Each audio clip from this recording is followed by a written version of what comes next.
really perfectly. This is a stick and it's spray painted and I found it and it was sort of a perfect bow shape, which kind of related back to the deer idea.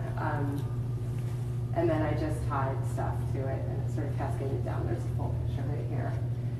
So yeah, so that's it. And so this project, this is the second time I've worked with this silk. And what happened was that I saw it on eBay. I started buying odd lots of hand-spun silk off of eBay and hand-dyed, not hand-spun silk, hand-spun yarn. Like really beautifully photographed, because who knows until you see it. But I just found that there were all these sort of odd skeins of yarn lying around that people were selling on eBay that someone had dyed for them and they hadn't used. And I started just collecting them. Maybe for knitting, but I don't usually knit with them. They just kind of play around and I look at them and I admire them. Beautiful.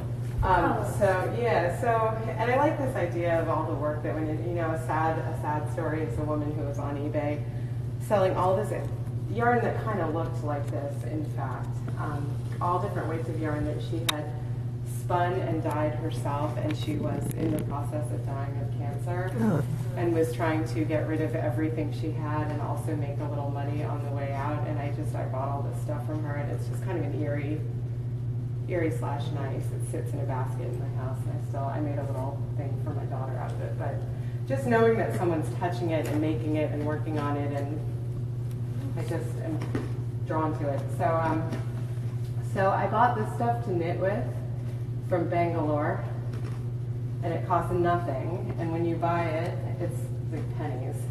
When you buy it, it's all sewn end to end into these long, haphazard balls of yarn. And so this big box of it arrived, and I think it came on a boat. I mean, it took forever to arrive, and it really cost almost nothing, and it had all this great Indian shipping tape all around it. And I just took it out of the box, and I was so overwhelmed by how beautiful it is. It's recycled saree scraps. It's what they do with leftover saree material. So, or maybe they're shredding sarees too, I'm not exactly sure, but it's the remainder of saree production.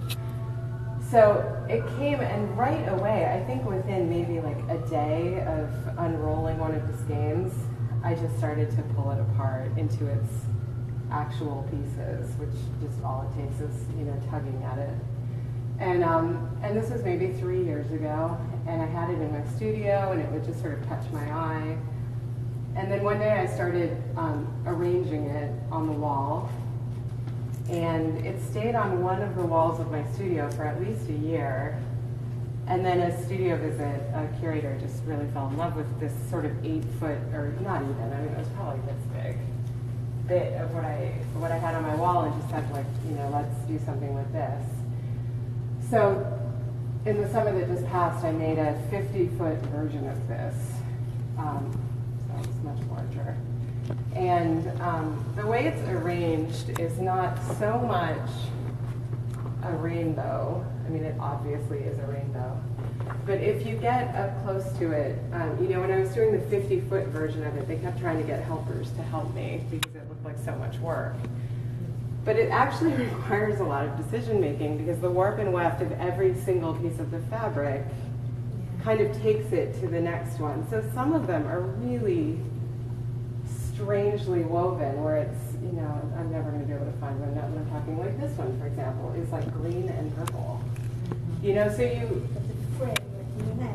have to sort of figure out how it looks next to things and how it relates to like the green or the yellow, or is it red, or is it pink, or is it black? And it's tricky. So the way it kind of, I guess my intention was for it to just be really seamless. Like this is a great example. It's gold and gray, and depending on the light, it could be kind of anywhere in here. So I just wanted it to be a really seamless kind of feast for the eyes and just move really easily. And I wanted it to look easy and be an easy thing to experience.